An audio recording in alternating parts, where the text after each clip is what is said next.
I just caught my mom cheating. I don't know what to say. I'm a 16-year-old girl, and my mom is 41. All throughout my life, I knew my mom and dad were cheating on each other, but I never caught them red-handed or anything. I guess that changed today. At first, I was waiting for them to take action. We have a big yard, and they were really far away from home. My dad and my brother are away fishing on the lake as I'm typing this. I don't know how, but I managed to sneak down there without being noticed. I saw the guy, a disgusting whale, obese. I'm pretty sure my mom was in it for the money, but I managed to confront him and storm out of there. Anyway, this brings me to my question. Why do parents seek fun outside their settled relationships? I don't get it. It hurts. Even her touch disgusts me. The worst part is, she was very calm about it, asking me why I was panicking in a mocking manner. I feel terrible. This family lets me down every time I try to get back on track. My school is starting very soon. I was trying to be a better student, get better grades, and study for my finals. But I seriously don't know how this would help me in any shape or form. I was already burnt out. I don't know. I'm just blurting things out now. Just know that if you ever marry, please be faithful or at least try to hide it when you're cheating. Your children will know anyway, and it will ruin them. Story 2. My mom got super stoned. My mom came to visit me when I lived out of state. I was able to take some, but not all the days of her trip off work. The last day she was visiting. I got off work and went home around 7 o'clock, and we were going to have dinner. I got in the shower to get ready to go. While I was in the shower, my mom got peckish and went looking for a snack in my fridge. I didn't have much, but what I did have was a Tupperware container that was taped shut with bright blue painter's tape that said, "Do not eat," THEC, across the top in big bold letters. It was full of THC-infused cookies that I was holding on to for my neighbor, who was really sick, and their fridge went out. Chocolate chips melt in Arizona when you have a bad ache. Not only that, but they were special cookies that he had made to be stronger than what's available at the dispensary. By the time I got out of the shower, she was halfway through her second cookie. It took me a second to realize what she was eating. I knew I didn't have much in the house. As soon as I did, I grabbed it out of her hand and kind of freaked out. I know my mom had smoked pot occasionally in the 70s, but she had never been as high as she was about to be. I panicked, and all I could do was take a deep breath and say, "You're about to be really high, Mom." I explained the situation and asked her why she had opened something that said "do not eat" on it. She said she thought I'd brought it home from work and that the sign was meant for my coworkers, not her. She didn't know what C meant. And then she was really high.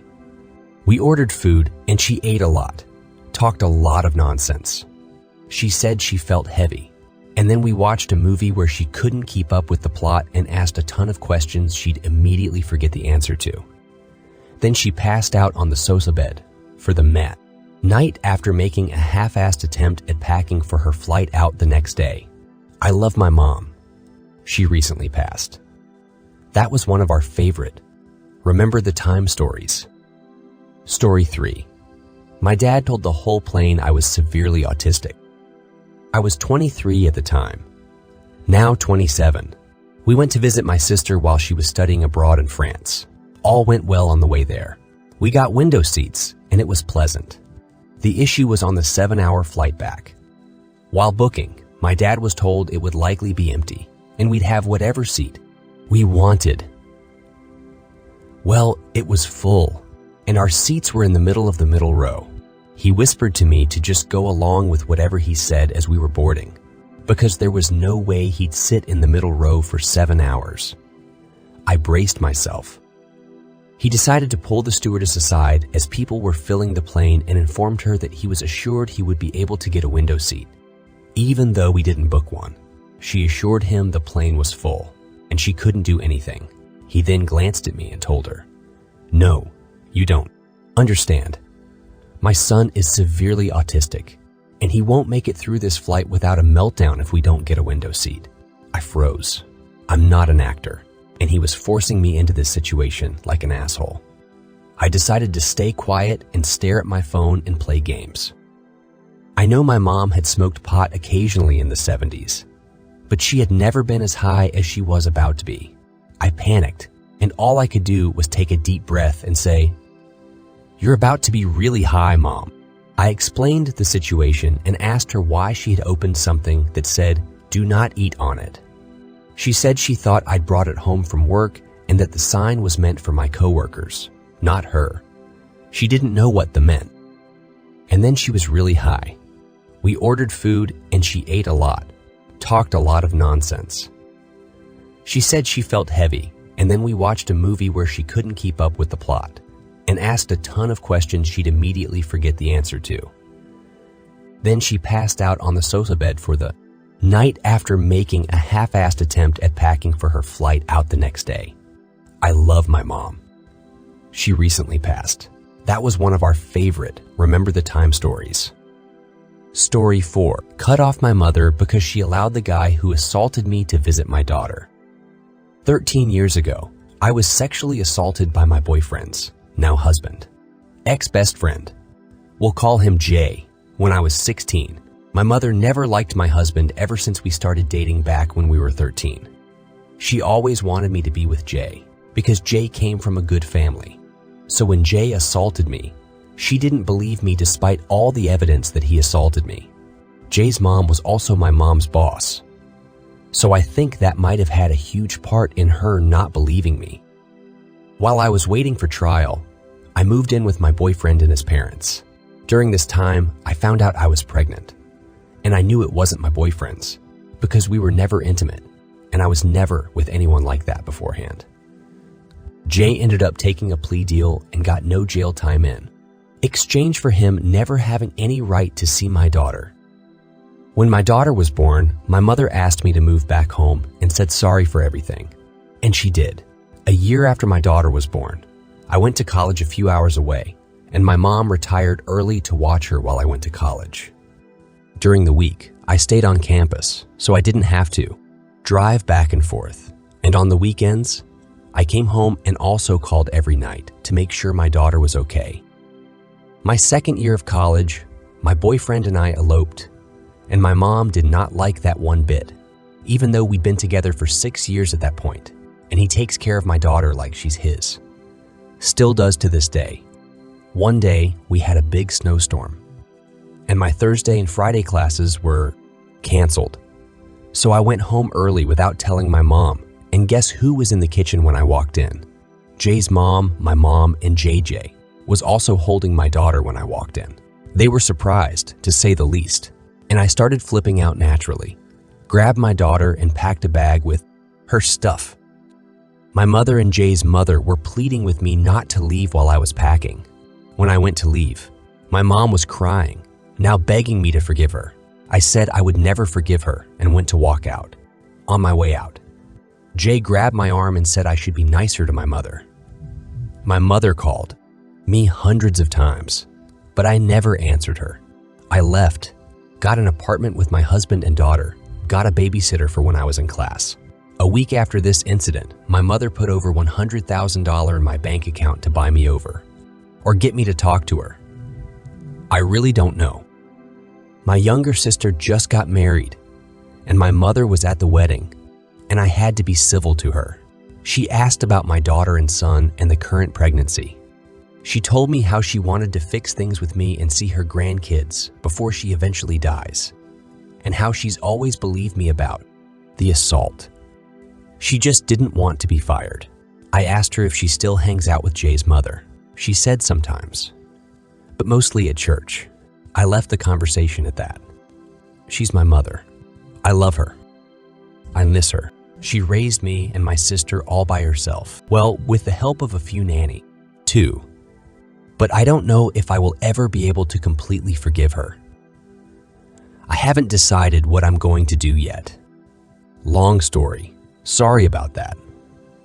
I just wanted to vent about the current crap in my life. Story 5. I think my boyfriend is lying about his divorce. I, 42, and my boyfriend, 48, have been together for 5 years. We met online, something I had never thought I would try. But at the time, I'd been single for many years, and my sister had recommended it to me. I was reluctant at first. She kept telling me how she had found many dates through this website and that it would be perfect for me as I'm always busy working, so I could just use it in my free time or only when I felt like it. Anyway, one night over dinner, she told me about this man she had recently met through the website and how perfect he was for her and how she could see a website and how she could see a future with him. So I gave in. I gave it a try, not expecting to actually find someone. But when I matched with Carl, we hit it off instantly. He was so funny and charming. So we exchanged numbers and then agreed to meet for coffee the following week. When we met for coffee that day, Carl told me that he had just gotten a divorce from his wife, 46, of many years, with whom he has one daughter, 25. I was fine with this. I'm not really the jealous type of person, and he had assured me that he was ready to move on, and that their relationship had been dying for ages. The first date went well, and after a few more successful dates, he asked me to be his girlfriend. I was over the moon as I really liked Carl. I've always been very passionate about my work. I'm a nurse, so my job is very demanding and intensive, which means I work most nights during the week. Still, I wouldn't change it for the world. I thought this may be a problem with Carl when we first started dating, as I wouldn't be available. Most nights and during the day after working a shift, I would be catching up on sleep and therefore not available to see him or talk to him. However, this was not the case. Carl thought it was perfect, as he told me that he had a very busy schedule too with his work, business appointments, and making time to see his daughter. Carl told me that he was always free on a Tuesday, which happened to align perfectly with my work schedule, as I didn't work on Monday or Tuesday nights. He started coming over to my house every single Tuesday, pretty much every single week since, and that was 5 years ago. Here's where it starts to get a little bit weird though. Since we agreed to see each other on Tuesdays, Carl has come to my house every single Tuesday from 11 a.m. to 3 p.m., but refuses to see me any other day and out of that time frame. He has always arrived perfectly on time at 11 a.m. and always left promptly at 3 p.m. No exceptions. As well as this, every single time he comes over, he brings this tiny, dirty Chihuahua along with him. Well, last week I found out that this dog he has been bringing belongs to his ex-wife. His excuse for this was that he likes taking the dog on walks, and they do 10 miles of walking every day together. But he works too much to commit to getting a dog for himself. I found this to be really odd, but I didn't question him about it any further. I know 10 miles might seem like a lot to walk the dog every day, and to be honest, I don't quite believe it myself. But I know that he does walk the dog regularly, as every Wednesday and Thursday, he calls me whilst he walks the dog. This is always between 4 p.m. and 6:30 p.m. with, again, no exceptions. He always ends the call at exactly 6:30 and always calls at exactly 4. Anyways, a couple of years ago, I got the dreaded call that my dad died. I was absolutely distraught, as he was my biggest supporter and was always there for me. I asked Carl if he would come to the funeral with me, but he refused, as the funeral was being held on a Sunday and not during his allotted time to see me, Tuesdays from 11 a.m. to 3 p.m. Of course, I was upset by this, but eventually, I convinced myself that he was probably just busy. Fast forward another year, I had become very sick, and I had ended up in the hospital. It was so serious that the doctors had told me I would have died had I waited another day to seek medical help. I called Carl in despair and asked if he would bring me some clothes I had at home and drop them off at the hospital. Carl refused because I had asked him on a Saturday and not on a Tuesday. I was in so much pain. I was in the hospital for months. I constantly begged Carl to see me, and again he refused unless it was on a Tuesday from 11 a.m. to 3 p.m. The final reason that made me think my boyfriend may be cheating on me with his ex-wife was last month at his daughter's wedding. The wedding was to be held in Italy, and the plan was for Carl and his ex-wife to fly out there together 4 days before the wedding, and for me to fly out by myself day before the wedding. Carl's daughter had rented out a huge, luxurious villa for close family and friends to stay in before and after the wedding. I thought this was perfect. I've never spent the night with Carl, so I thought sharing a bed would be a huge turning point in our relationship. That was until I found out that Carl and his ex-wife would be sleeping in the villa, and I would be sleeping in a converted barn by myself at the bottom of the villa garden. I asked Carl if I could please sleep in the villa with him, but he refused, so I refused to go to the wedding and stayed home. On top of this, I have never been to Carl's house. In fact, I don't even know where he lives, and he has blocked me on all of his social media. I can only contact him on WhatsApp. I think Carl may have been lying to me when we first met about his divorce from his wife. I'm starting to get the impression that he is actually having an affair with me and cheating on his wife. He's so secretive with me and appears to still have a lot of contact with her. Or maybe they decided to rekindle their relationship after their divorce. Or maybe I'm overthinking and they are just really close friends. I mean, they do have a daughter together. So Reddit, am I being crazy? Thank you everyone for your helpful insight and comments. I have been trying to read through them all. For all those saying this story isn't real, I can assure you that it's 100% real. Obviously, now I'm having severe doubts about him and what he has told me. I'm realizing how stupid it looked in this relationship. Some of you don't seem to realize that when you're truly in love, you really don't want to lose that person. For those offering helpful advice, thank you. I have a plan in place for when I see him this Tuesday, and I will update you all after that. Thanks for watching and your time invested. This is incredible. Lots of love goes out to you. I hope you enjoyed it. A like is always appreciated. By the way, your opinion in the comments is interesting to the whole community. Let us know about it. You are the biggest. Don't forget to subscribe to my channel and activate the bell. That way you won't miss anything. I wish you another relaxing day.